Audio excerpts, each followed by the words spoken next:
बादशाह अकबर एक दिन दरबार में पधारे और सिंहासन पर विराजमान होते ही उन्होंने दरबारियों से कहा, आज एक शख्स ने मेरी दाढ़ी खींची है, कहिए मैं उसे क्या सजा दूं?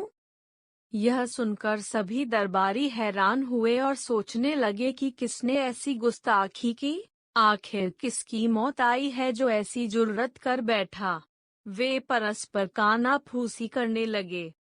थोड़ी देर के बाद एक दरबारी बोला, जहांपनाह, जिसने ऐसा दुस्साहस किया है उसका सिर धड़ से उड़ा दिया जाए।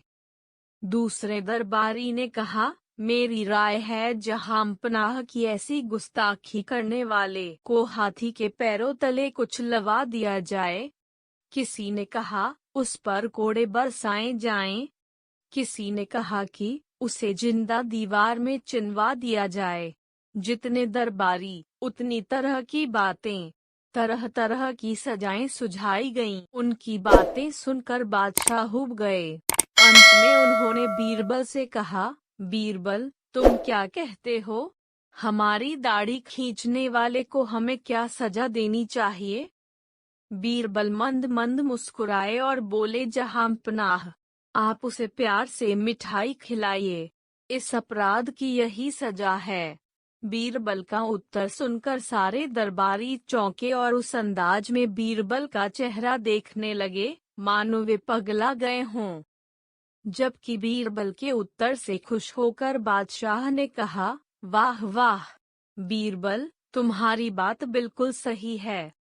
लेकिन यह तो बताओ कि मेरी दाढ़ी किसने खींची होगी? बीरबल ने कहा, जहांपनाह, छोटे शाहजादे के अलावा ऐसी हिम्मत कौन कर सकता है? उसने तो प्यार से ही ऐसा किया होगा, इसलिए उसे सजा में मिठाई खिलानी चाहिए। बीरबल की बात सही थी।